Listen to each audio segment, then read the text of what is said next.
오늘 우리에게 주신 말씀은 로마서 14장 18절에서 23절이 되겠습니다. 찾으신 후 저와 여러분이 한 절씩 교독하신 후 마지막 절은 다 함께 합독하시겠습니다. 로마서 14장 18절에서 23절입니다.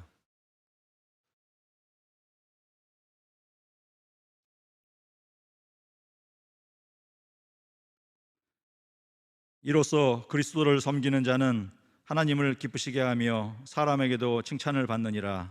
그러므로 우리가 화평의 일과 서로 덕을 세우는 일을 힘쓰나니 음식으로 말미암아 하나님의 사업을 무너지게 하지 말라. 만물이 다 깨끗하되 거리낌으로 먹는 사람에게는 악한 것이라. 고기도 먹지 아니하고 포도주도 마시지 아니하고 무엇이든지 내 형제로 거리끼게 하는 일을 아니함이 아름다우니라. 내게 있는 믿음을 하나님 앞에서 스스로 가지고 있으라. 자기가 옳다 하는 바로 자기를 정죄하지 아니하는 자는 복이 있도다. 의심하고 먹는 자는 정죄되었나니 이는 믿음을 따라 하지 아니하였기 때문이라. 믿음을 따라 하지 아니하는 것은 다 죄니라. 아멘. 그가 내게 간구하리니 내가 그에게 응답하리라. 그들이 환난 당할 때에 내가 그들을 건지고 그들이 나를 영화롭게 하리로다. 사랑하는 여러분, 하나님께서는 우리에게 오약이라고 하는 5가지 약속을 주었습니다. 첫째는 높이시고 건지시고 응답하시고 영화롭게 하시고, 마지막에는 장수함으로 만족해 하시는 하나님의 은혜를 시편 91편 14절 이하에서 16절까지 3절 말씀을 통해서 저와 여러분이 붙잡고 기도하는 말씀의 기도 제목 오약의 약속을 주었죠. 그 중에 15절 말씀에 보면 세 가지의 약속이 나옵니다. 그것은 바로 하나님께서 우리의 기도에 응답하시고 우리의 간구에 응답하시고 환난 당할 때 우리를 건져주시고 그리고 우리를 영화롭게 하시는 이 3가지 약속이 오늘 말씀 안에서 선포되고, 또 이 말씀을 붙잡고 몇 시간 우리가 하나님께 기도하고 있습니다. 새벽을 깨우시는 보배로운 살아있는 성도 여러분 가운데 주님이 함께 하셔서 이 새벽 그가 내게 간구하리니 내가 그에게 응답하리라. 할렐루야.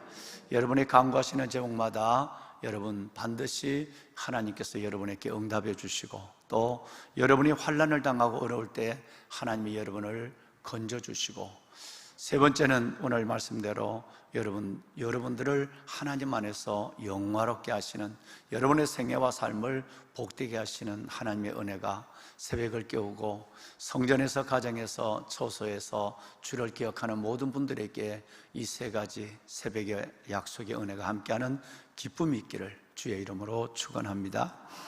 아멘. 여러분,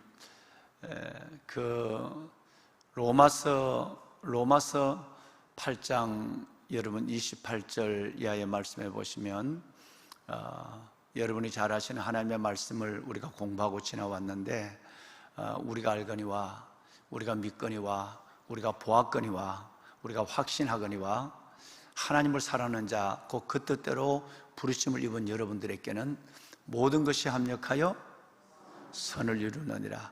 이 말씀을 저와 여러분들이 10년 넘게 어떻게 이 말씀을 우리가 함께 나눴죠? 이 말씀을 합력하여 선을 이룬다는 이 말씀을 어떻게 나눴습니까? 하나님 안에 버려진 사건은 없다. 내가 원하든 원하지 아니하든, 좋든 좋지 아니하든, 실패든 성공이든 미움이든 사랑이든 어떤 감정의 흐름조차도 내 안에 일어나는 모든 일들은 하나님 안에서 합력하여 선을 이룹니다. 이거는 버려진 사건이 아닙니다. 그 일이 내게 일어나지 않았으면, 그 일이 내 인생에 없었더라며 하고 하는 그런 아쉬움의 생각들과 슬픔들이 우리에게 있지만, 그러나 지나고 보면 가장 좋은 것으로 합력하여 선을 이루기 때문에, 그래서 우리는 이 말씀을 한마디로 내 믿음의 고백으로 선포하고 살아갑니다. 하나님 안에 버려진 사건은 없다. 할렐루야. 믿음의 성숙이라고 하는 것은, 하나님을 신뢰한다고 하는 것은, 하나님을 온전히 사랑한다는 것은 이 고백이 앞서지 않으면 불가능합니다. 내게 좋은 일 때만 감사하고 찬양하고 사랑하고, 내가 잘 되었을 때만 하나님을 인정하고, 내게 유익한 삶들이 연속될 때만 하나님을 높이고 찬양하는 일들이 있다고 한다면, 원하지 않는 일들이 일어나고 원하지 않는 사람을 만나고 원하지 않는 상황 속에 내가 빠졌을 때에 하나님에 대한 이 말씀을 이루기 어려운 것입니다. 합력하여 선을 이룬다는 하나님을 신뢰할 수 없는 거예요. 하나님 안에 벌어진 사건이 없다고 하는 이 믿음은 어떤 면에서 보면 또 다른 차원의 믿음이요, 또 다른 차원의 하나님을 향한 우리의 고백이다, 이렇게 말할 수가 있는 것입니다. 한민복 씨의 가을이라는 시에 보면 여러분 이런 말이 있습니다. 나는 당신을, 내 생각에 당신을 켜둔 채 잠이 들었습니다 라는 여러분 식구가 있어요. 나는 내 생각에 당신을 켜둔 채 잠이 들었습니다. 지난밤 여러분들이 주무실 때 무엇을 생각하며 누구를 생각하며 주무셨어요?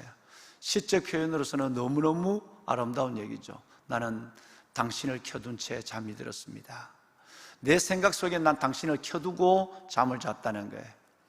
여러분, 이것은 아주 사랑할 때 밤에 잠잘 때도 사랑하는 사람을 생각하며 잠을 자는 거예요. 근데 또 반대가 있습니다. 아주 믿고 도저히 용서하지 못하면 여러분, 그 사람을 내 머리에, 내 생각에 그 사람을 켜놓고 잠을 자는 거예요. 아주 사랑할 때도 잠잘 때 그 사람이 켜져 있고, 아주 미워할 때도 잠잘 때 주야로 내 안에 그 사람이 켜져 있는 거예요. 아마 한민복 씨의 가을이라는 시에서 나오는 이 말은 나는 당신을 켜둔 채 잠이 들었습니다 라고 하는 이 말은 사랑하는 사람에 대한 생각을 가지고 잠들었다는 얘기일 것입니다. 그런데 여러분, 우리가 사랑하는 사람을 켜두고 잠을 자면 여러분, 그 잠이 단잠이 되고 아침에 일어나도 하나님께서 주시는 매우 놀라운 은혜를 줘요. 사랑의 마음을 갖고 그것을 켜놓고 잠을 자는 거예요. 간혹 우리 교역자분들이 우리 교회의 교직원이나 부교역자분들과 오래전부터 나누는 이야기가 있는데, 뭐냐면 1박 2일로 성경을 암송하기입니다. 즉 오늘 저녁이 되면 내가 오늘 읽었던 말씀 중에서 한 말씀을 메모를 해놨다가 오늘 저녁부터 아니면 오늘 오후부터 그 말씀을 암송하고 묵상하고 암송하는 거예요. 묵상하면 암송이 되거든요. 암송하는 거예요. 그리고 밤에 잠잘 때는 그 말씀을 확실하게 암송을 끝내고 잠잡니다. 제가 지금까지 40년 가까이 해왔던 방법이에요. 하나님의 말씀을 암송을 하고 우리 잠자자. 그러면 만약에 잠자는 몸을 눕히기 전에 외웠던 암송이 생각나지 않으면 다시 일어나서 불을 켜고 또다시 그 말씀을 암송을 하고 그리고 잠을 자는 거예요. 자, 그러면 눕는 순간에 계속해서 잠을 자면서 수십 번이고 수백 번이고 하나님의 말씀을 암송하면서 어느 순간 잠이 드는 거예요. 그리고 그 다음날 일어나서 하루 종일 그 말씀을 또 묵상하고 암송하는 거예요. 그리고는 그 다음날 저녁이 되면 또 새로운 말씀을, 내일 암송할 말씀을 그 전날 저녁에 암송한다 이 말이에요. 똑같은 하루지만 달라요. 뭐가 다르냐 하면 1박 2일이라는 게 달라요. 1박 2일하고 이틀이 아니라 그날 저녁부터 그 다음날 저녁까지 오후까지 외우는 것이기 때문에 하루예요. 근데 그 또 중요한 것은 뭐냐 하면 그 말씀을 암송을 하고 잠을 잔다는 거예요. 여러분 들어보셨습니까? 수면 암기법. 잠자면서 외운 말씀은 아침에 일어나면 잊어버린 것 같죠? 그 다음날 아침에 일어나면 그 말씀이 기억이 안 날 때가 많아요. 기억이 나더라도 희미할 때가 있어요. 그런데 아침에 한두 번만 그 말씀을 다시 한번 보면 확실하게 외워져요. 또 하루 종일 그 말씀을 묵상하니까 어제 저녁부터 그 다음날 저녁까지 하루 종일 그 말씀을 묵상하니까 이 말씀이 내 안에 새겨지기 시작하는 거예요. 이게 수면 암기법입니다. 공부 잘하는 아이들은 이렇게 암기합니다. 당일치기를 하지 않아요. 반드시 암송한 것을 밤에 잠자면서 누웠어도 그것을 내가 암송하고 기억하고 있다가 그 다음날 한 번만 쭉 보면 아주 강하게 그 안에서 인풋이 되어버려요. 들어가서 새겨져 버리고 마는 거예요. 여러분, 이것이에요. 여러분도 한번 해보세요. 우리 목사님, 전도사님들이 지금 다 하고 계시는 것인데, 이렇게 되면 하나님의 말씀이 얼마나 아무리 안길이 있고 없고를 떠나서 하나님께서 묵상하고 암송하는 말씀에 대해서 오래오래 기억하고, 그러면 내내 하루 종일 내 삶이 하나님의 말씀에 잠겨 있어요. 절려 있단 말이에요. 뭘 하든지 그 말씀이, 예를 들어 오늘 아침에 생활한다. 오늘 이제 이 예배를 마치고 우리 직원들이 6시에 전부 수속 작은 나라로 들어가서 하나님 안에서 우리가 봉사를 하게 되는데, 여러분, 그러면 어제 저녁부터 읽었던 말씀이 차를 타고 가면서 우리가 봉사 일을 하면서 계속 하나님의 말씀을 보는 거예요. 계속 하나님의 말씀. 저는 시편의 말씀을 계속 오늘까지 3절을 2절을 여러분 암송하죠. 그러면 오늘 저녁에는 또 다른 말씀을 가지고 내일까지 암송하는 거예요. 그런데 중요한 것은 그 말씀을, 그날 그 말씀을 잠자기 전에 그 말씀을 암송하고 누워서 그 말씀을 묵상하며 그 말씀을 암송하며 그 말씀을 부르며 잠이 든다는 거예요. 그러면 우리 가슴 속에는, 우리 부교역자분들과 저의 가슴 속에는 뭘 켜놓고 잠을 들죠? 사람을 켜놓고 잠드는 것이 아니라, 아유, 그 사랑하는 사람, 그렇게 미운 놈, 이걸 켜놓고 잠드는 것이 아니라 하나님의 말씀을 켜놓고 잠이 들어요. 우리 한번 따라합시다. 나는 당신의 생각을 켜놓은 채 잠이 듭니다. 우리는 하나님의 생각을 켜놓은 채 잠들어야 돼요. 하나님의 생각을 켜놓은 채 잠드는 거예요. 그러면 아까 하나님을 사랑하는 자, 그 뜻대로 부르심을 입은 자에게 모든 것이 합력하여 선을 이루느니라. 하나님 안에 벌어진 사건이 없다. 그러면 한날을 살아오면서도 내가 슬픔이나 실망이나 아쉬움이나 때로는 미움의 일들조차도 하나님 안에서 이 모든 것들을 다 은혜로, 감사로 승화시켜 놓고, 그리고 내가 하나님을 내 머리에 켜놓고 잠을 드는 거예요. 그러면 그래, 맞아, 하나님과 벌어진 사건이 없지. 하나님, 오늘 일어난 일들도 하나님이 내게 필요했을 거야. 지금은 내가 이해하지 못하고 그것이 없어야 될 것이고 일어나지 않아야 될 것이고 원하지 않는 것이지만, 끝내는 하나님은, 우리는 잘라서 보지만 하나님은 연결해서 보니까, 연결해서 보시는 하나님의 입장에서 보면 오늘 내가 경험하고 당한 일도 끝내는 버려진 사건이 아니에요. 그 하나님을 내 머리에 켜놓고 잠이 드는 거예요. 여러분, 오늘부터 우리 다시 한번 해봐요. 저녁에 갈 때 그놈 내가 아주 갈아먹어도 시원찮을 놈, 이래가 자면 여러분, 믿는 사람 거기에는 벌써 아마 지옥을 이룬 거예요. 때로는 분노 때문에 그럴 수밖에 없지만, 여러분, 이런 생각은 스스로 영혼을 병들게 하고 영혼을 죽여요.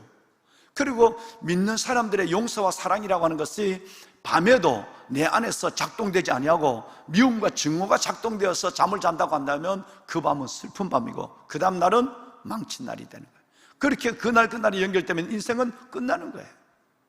여러분, 우리는 하나님을, 우리의 생각에 하나님을 켜둔 채 잠드는 사람, 말씀을 묵상하고 은혜를 기억하고 다시 가고 오지 못할 이 한날을 하나님의 은혜로 마무리하고 하나님의 은혜로 시작하는 그런 하루하루가 될 수 있기를 주의 이름으로 축원합니다. 왜 제가 오늘 이 얘기를 드리느냐 하면, 오늘 말씀 때문에 그렇습니다. 한 사람의 예를 좀 생각해 보려고 그래요. 요셉은 13년 동안 형들에게 팔림을 받고 구덩이에 빠뜨림을 당했다가 또다시 건져냄을 당했다가 노예로 팔려갔다가 주님 앞에 믿음을 지킨 것 때문에 감옥으로 끌려갔다가 이 생활을 몇 년 동안? 17에 그렇게 그 일을 당했으니까 30의 총리가 됐단 말이에요. 그러니까 13년 동안이나 여러분, 이 타양, 그 무서운 자리에서 노예로, 옥살이로 13년을 살아갑니다. 그러면 그 마음속에 매일 그 밤, 13년의 밤을 뭘 켜놓고 잠을 잤을까?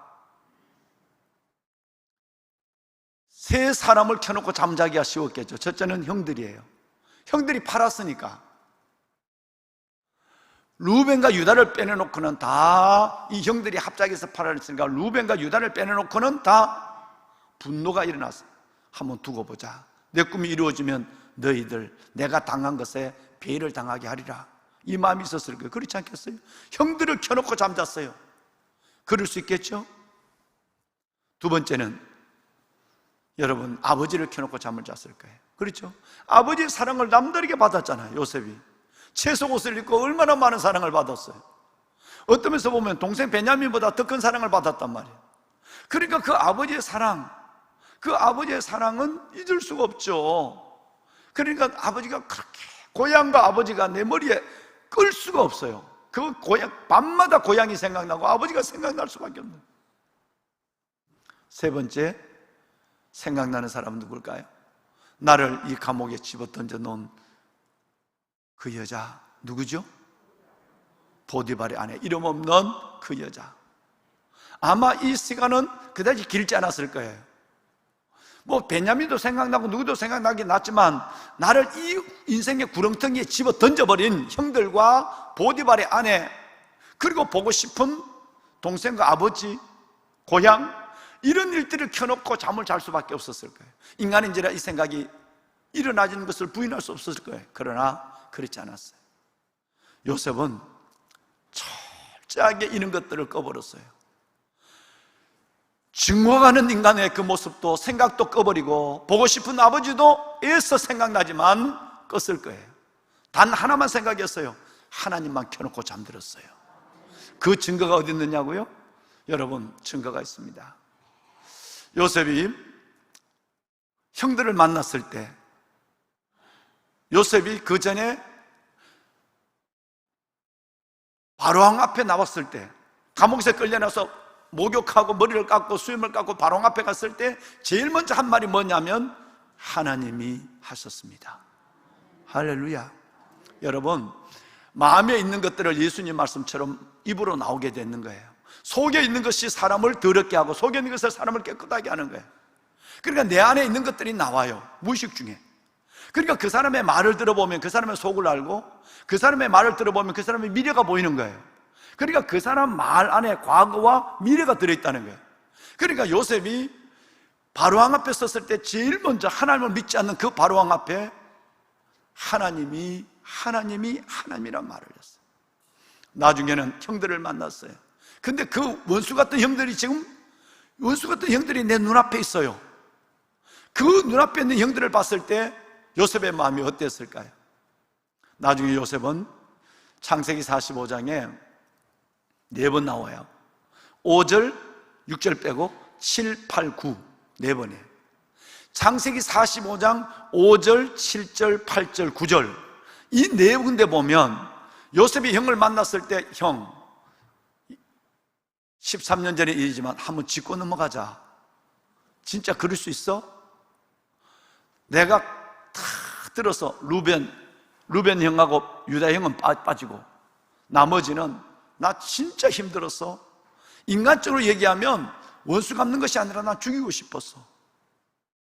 이 말을 한번 하고, 그런데 형들이 나를 그렇게 해도 하나님이 나를 하나님께서 내 꿈을 이루게 해주었어, 이렇게 얘기해야 맞아. 그런데 앞에 있는 것은 다 잘라버려. 어디를 봐도 하나님, 이 앞에 있는 것들은 형들에 대한 미움과 증오, 원망. 여러분, 이것이 한 번도 기록되지 않는 거예요. 뭘까요? 하나님 안에 벌어진 사건은 없다. 이 모든 것이 형들의 손에 의해서, 보디발의 아내의 손에 의해서 이루어진 것 같지만 아니야. 이것은 하나님 안에 벌어진 일이야. 합력하여 선을 이루시는 하나님의 뜻이 내 안에 작동된 것이야. 그러므로 내가 매일 밤 13년의 밤을 잠을 잘 때마다, 밤을 맞을 때마다 내가 그 미운 형들을 생각하고 미운 이 보디발의 아내를 생각하는 것이 아니라, 보고 싶은 고향과 아버지를 생각하는 것이 아니라, 매일매일 요셉은 그 매일 밤 하나님을 생각 속에 켜놓고 잠이 든 거예요. 그러니까 애굽의 왕을 만났을 때도, 그리고 영들을 만났을 때도 바로 입에서 나오는 것이 하나님이. 여러분, 내게 주어지는 밤, 오늘 밤이 내게 온다면 다 맞이하시겠죠? 여러분, 오늘 밤이 다시 밤 내게 찾아온다면 여러분 이제 무엇을 켜놓고 잠이 드시겠습니까? 하나님을 켜놓고 잠드셔야 돼요. 여러분, 예수님을 켜놓고 잠드시는 거예요. 하나님을 켜놓고 예수님을 켜놓고 잠드는 거예요. 그러면 하나님은 여러분의 인생을 복되게 하여 주실 거예요. 요셉이 아름다운 것이 어디 있을까요? 요셉은 두 번의 눈물을 흘려요. 두 번의 눈물을 흘립니다. 첫째는 애걸의 눈물을 흘려요. 또 한 번은 창세기 45장에 보면 형들을 만나고 베냐민을 만났을 때 그들 앞에 여러분 자신을 공개하는 그리고 그들을 용서하는 용서의 눈물을 흘려요. 애걸의 눈물을 흘렸다는 말이 없다고요? 창세기에 보면 37장에 요셉이 애걸했다는 말이 없습니다. 그런데 성경은 요셉의 형들의 말을 통해서 요셉이 애걸했다라는 말을 요셉의 형들의 말을 통해서 여러분 기록합니다. 창세기 42장 21절 말씀해 보시면 42장 21절에 요셉의 형들이 그들이 나중에 양식을 사러 갔다가 뭐로 취급받죠? 첩자로 취급받아요. 스파이로 취급받아서 끝내는 시몬이 붙잡혀 있고 자기들은 이제는 양식만 가지고 형제 하나를 잃어버린 채 가게될 입장이 생겼어요. 그때 자기들끼리 하는 얘기가 42장 21절이에요. 그들이 서로 말하되 우리가 아우의 일로 말미암아 범죄하였도다. 우리가 왜 일을 당할까? 가만 생각해 보니까 그때 우리 아우 요셉이 살려달라고 뭐 할 때? 애걸할 때에 그 괴로움과 눈물을 보고도 듣지 않았기 때문에 이 괴로움을 우리에게 왔다. 저거 입으로 얘기한 거예요.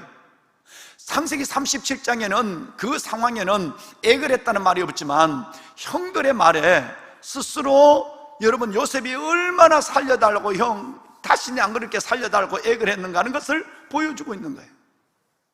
이때 요셉은 어린 17의 나이에 어마어마한 눈물을 흘렸을 거예요. 구덩이에 빠뜨리고 죽음의 구덩이에 들어갈 때, 팔려갈 때. 또 하나 한 번은 두 번째 눈물은 창세기 45장에 보면 요셉이 자신의 신분을 공개합니다. 공개하고 그리고 그 소리를 질러서 울기 시작합니다. 그런데 얼마나 크게 울었느냐 하면 애굽의 사람들이 듣는 정도가 아니라 바로의 왕궁의 요셉의 울음소리가 들릴 정도로 울었으니까 그 절제력이 대단한 요셉 아니에요. 총리가 돼도 집에 연락 안 했잖아요. 집에 찾아가지도 않았잖아요. 우리 같으면 뭐 여러분 총리가 된 것이 아니라 도지사만 되게 할지라도 금이 환영하고 뭐 야단 날 거예요. 그런데 얼마나 독한지 몰라요. 여러분 총리가 돼서도 집에 연락하지 않고 하나님이 내 꿈을 어떻게 이루는가 내 인생을 어떻게 이루는가 그들이 내 앞에 올 때까지 끝까지 기다리는 거예요. 그러다 아버지가 돌아가시면 어떻게 하시겠어요? 아버지가 돌아가시는 상황이 있을 때도 자기를 여러분 찾아가지 않습니다. 그만큼 대단하고 지독해요. 그런데 그 요셉이가 유다의 말을 듣고는 자신의 신분을 공개합니다. 공개할 때 얼마나 울었느냐 하면 작은 소리로 이게 아니에요. 큰 소리로 울었어요. 애굽 사람이 듣고 왕궁이 들릴 정도로 큰 소리로 울었단 말이에요. 귀하신 여러분, 이 요셉의 눈물, 그 눈물의 마지막 눈물은 화합, 용서의 눈물이었어요. 그래서 이 눈물이 이렇게 의미가 있는 거예요. 단순히 재회에서 베냐민을 만나고 형들을 만난 것에 대한 자신의 인생을 한탄하는 눈물이 아니라 이 45장에 이제 이어서 아까 말한 5절과 7절과 8절과 9절에 보면 하나님이 형 나를 팔았다고 형들 너무 염려하지 마. 하나님이 나를 보냈다는 말이 4번이나 연속적으로 나와요. 얼마나 요셉의 안에 하나님이 켜져 있는가. 낮에도 켜져 있고 밤에도 켜져 있고 여러분 그 보디발의 집에 노예로 있을 때도 하나님이 내 마음에 켜져 있고 감옥에 들어있어도 하나님이 켜져 있다는 사실은 그의 고백을 통해서 여실히 증명되는 거예요. 오직 그 안에는 하나님밖에 없어요. 요셉을 건들기만 하면 누가 나와요? 하나님이 나와요. 요셉이 말하기만 하면 누가 나와요? 하나님이 나와요. 여러분 이 정도 돼서 요셉이 기억하는 거예요. 다시 말씀을 드리면 요셉이 아름다운 것은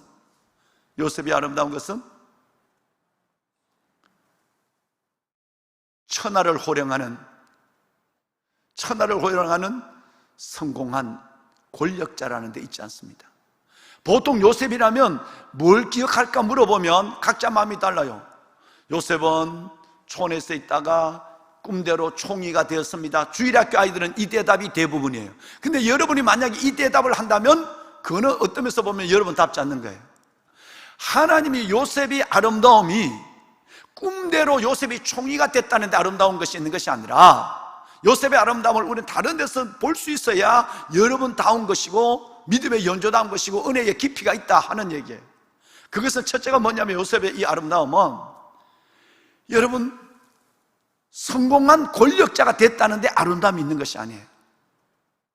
다시 말씀을 드리면 노예로 신분에 빠져있던 사람이 자수성가했다는 데도 있지 않습니다. 요셉의 위대한 아름다움은 내게 펼쳐지는 모든 삶의 정황을 하나님의 뜻으로 해석할 수 있는 믿음을 가지고 있었다는 거예요. 다시 말해서 요셉은 주야로 하나님을 내 안에 켜놓고 있었고 어떤 경우 속에서도 하나님이 내 머리에 떠나지 않았어요. 그러니까 미운 사람이 내 안에 여기서 머물 수가 없어요. 증오가 가슴에 털을 잡을 수가 없는 거예요. 왜? 주야로 하나님을 내 머리에 켜놓고 있으니까. 그러니까 그 요셉은 총리가 되는 것이 인생의 꿈이 아니라 하나님을 영원롭게 하고 하나님을 복되게 하는 것을 기쁘게 하는 것이 요셉의 꿈이었어요.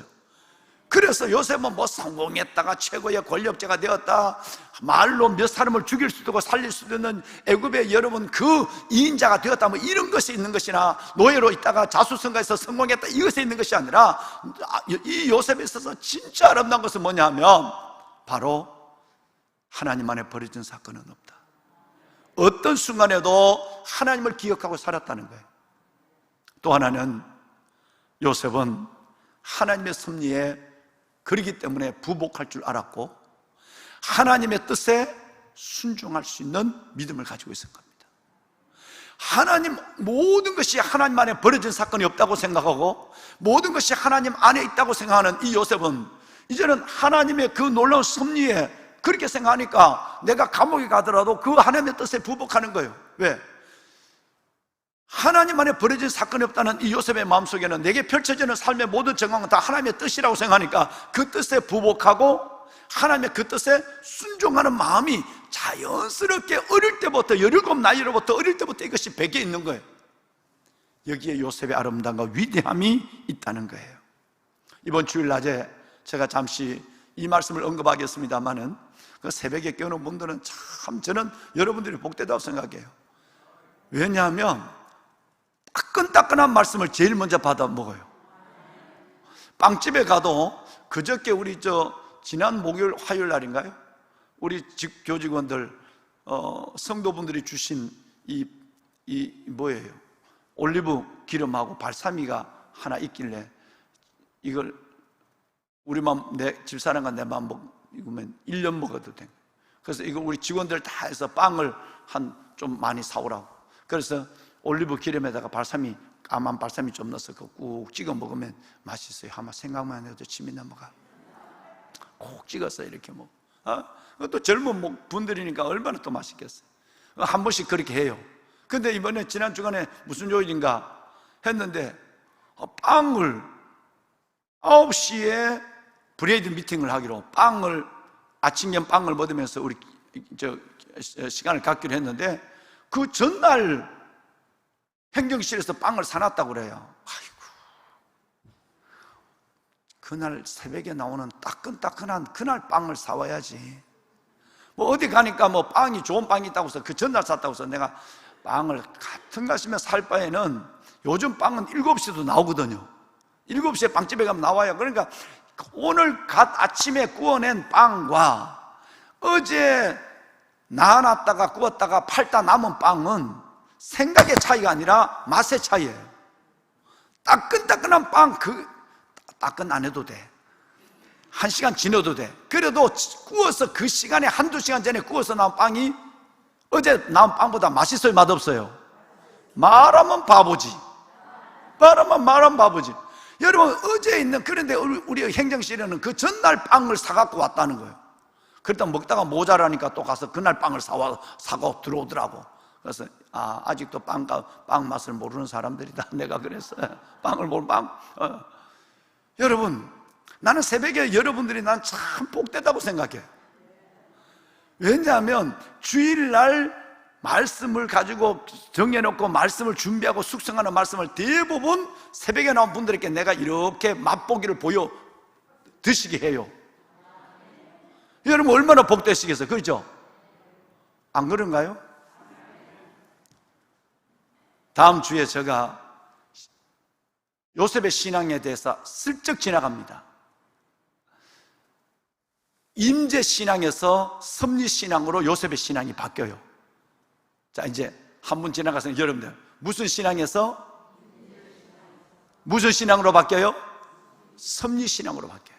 뭔 얘기냐면 창세기 39장에 보면 요셉이 애굽에 팔려갔을 때도 하나님이 그와 함께 하셨다고 그랬어요. 그래서 보디발의 아내 이렇게 믿음을 지키려고 하다가 감옥에 들어갈 때도 하나님이 감옥 속에도 요셉과 함께 하심이란 말이 2번 나와요. 마지막 39절 마지막 절에도 또 나오고 3번 나오는 거죠. 처음에 2번, 마지막 1번 나와요. 하나님이 함께 하셨다. 임재예요. 어딜 가든지 누구를 만나든지 무엇을 하든지 하나님이 여러분과 함께 하십니다. 할렐루야. 여러분, 그래서 하나님이 나와 함께 하신다. 난 어디 가도 하나님이, 여러분 이 믿음은 임재 신앙이에요. 굉장히 중요한 거예요. 처음 믿을 때마다 하나님이 나와 함께 하신다는 이 말씀 속에 눈물을 흘리고, 하나님이 함께 하신 것 속에 위로를 받고, 하나님이 함께 하신다는 임재 신앙 속에서 용기를 얻어요. 근데 여러분, 이 신앙보다 더 높은 차원의 신앙이 뭔지 아세요? 그 믿음이 쭉 가면 39장에서 쭉 가면 드디어 44장 45장 넘어가면 아까 말씀드린 대로 뭔 신앙으로 바뀌었냐면, 내가 원하지 않는 삶이 내 안에 이루어져요. 원하지 않는 고난이 오고 원하지 않는 슬픔이 오고 원하지 않는 고통이 내게 오는데도 아니야, 하나님을 사랑하는 자 그 뜻대로 부르신 의인 자에게는 합력하여, 우리말로는 하나님 안에 버려진 사건이 없어. 이건 하나님의 섭리야. 하나님 안에 버려진 사건이 없어. 그래서 요셉이 말마다 가장 누구를 만나도, 바로를 만나도 하나님이, 형들을 만나도 하나님이, 여러분 그리고 아버지를 만났을 때도 하나님이, 전부 하나님이에요. 그러니까 하나님이 말한 것은 하나님의 임재를 넘어서 내가 그 어려운 13년의 고난과 눈물의 세월이 있었지만 이건 하나님 앞에 버려진 사건이 아니야. 하나님의 섭리 가운데 나는 살아왔어요. 지금 나의 눈물도, 나의 고난도, 나의 슬픔도, 나의 탄식도 다 하나님의 섭리 가운데 있어요 라는 섭리의 신앙을 받아들일 때, 여러분 이 믿음은 하나님이 나와 함께 하신 나는 너무너무 좋아, 이 믿음의 어린아이 믿음에서 섭리의 신앙으로 가면, 여러분 임재 신앙에서 섭리의 신앙으로 가면 여러분 영이 열리기 시작하는 것입니다. 여러분이 새벽을 깨우신다고 하면 여기까지 가야 여러분의 옆에 있는 사람이 미워지지 않아요. 추석에 만난 여러분의 가족과 부모 형제들도 원수가 되지 않습니다. 엄마 뱃속에서 태어났는데 아버지의 피를 이어받았는데 어떻게 내가 이게 미워할 수 있지? 이거는 섭리 정도가 아니라 이거는 그 깊은 관계가 내 안에 있는 거예요. 그런데도 형제들끼리 미워하잖아요. 원수가 되잖아요. 하나님 앞에 임재 신앙 한만 가지고 있는 사람은 어린아이와 같습니다. 그건 기본이에요. 근데 어떤 만남이나 어떤 일을 두고도 하나님 안에서 화평하는 일과 덕을 세우는 일을 힘쓰는 사람은 섭리신앙에 놓여있는 거예요. 오늘 지금 18절 19절을 얘기하고 있는 겁니다. 이 연합, 화목을 위해서, 덕을 세우는 일을 위해서 오늘 이 설교를 내가 이렇게 길게 새벽에 설교를 하고 있는 거예요. 여러분, 저는 여러분들이 이 섭리신앙에서 하나님을 켜놓고 살아가는 여러분들이 되었으면 좋겠어요. 하나님이 켜져 있는 사람은 사람이 들어오지 않습니다. 하나님을 켜져 있는 사람은 슬픔도 이깁니다. 하나님을 켜놓고 잠들고 하나님을 켜놓고 살고 하나님을 켜놓고 걸어가는 그 인생 속에는 하나님이 보증할 뿐 아니라 끝내는 살아계신 하나님이 그 인생을 책임져 주시고, 그 사람이 만나는 모든 사람 속에는 원수가 없어요. 나와 다른 사람 속에서 물리침이 없는 것이고, 받아주고 수용하는 오직 화평하는 일과 덕을 세우는 일에 힘쓰는 자가 되는 것입니다. 우리 모두가 이 삶을 살아가는 아름다운 신앙의 멋쟁이가 되기를 주의 이름으로 축원합니다. 손을 한번 들겠습니다. 보배로운 사랑하는 귀한 성도 여러분, 여러분의 생각에는 무엇이 켜져 있습니까? 지난밤 주무실 때나 오늘 아침에 일어났을 때, 성전에 계실 때나 이 성전을 나섰을 때 무엇이 여러분의 생각을 주장합니까? 여러분 안에 켜져 있는 그것이 바로 여러분의 영적 상태와 믿음의 현주소를 나타내는 것입니다. 요셉은 13년 동안 그 생각 속에 형들이 켜져 있지 않았습니다. 보디발의 아내도 켜져 있지 않았습니다. 고생한 그 고생과 슬픔도 이별도 켜져 있지 않았습니다. 오직 그 안에는 하나님이 켜져 있었습니다. 그래서 누구를 만나도 제일 먼저 저절로 나오는 얘기가 켜져 있는 하나님이 먼저 그의 입술을 통해서 나왔습니다. 하나님, 요셉의 아름다움은 성공에 있는 것이 아니라, 총리가 되었다고 하는 그의 인생의 명령이 있는 것이 아니라 하나님의 뜻에 부복할 수 있는, 순종하는 믿음에 있는 것을 알았습니다. 내가 그 믿음을 가지고 내게 주어진 모든 사람들을, 우리 모든 성도들을, 우리 모든 가족들을 내가 받아들일 수 있도록 주님 내게 은혜를 베풀어 주시옵소서. 하나님, 살아계신 아버지 하나님, 이제는 내 안에서는 다른 것이 나를 주장하지 아니하도록 나를 도와주시고, 오직 하나님이 내 안에 나를 주장하심으로 말미암아 아버지의 뜻을 온전히 이루는 삶만 살아가는 나의 인생의 하루하루가 될 수 있도록 축복하여 주옵소서. 오늘 들으신 말씀을 가지고 주님을 세 번 부르고 간절한 마음으로 기도하고 하루를 멋지게 시작합니다. 새롭게 시작합니다. 복되게 시작합니다. 주님을 세 번 부릅니다. 주여, 주여, 주여. 아버지 하나님, 나는 무엇을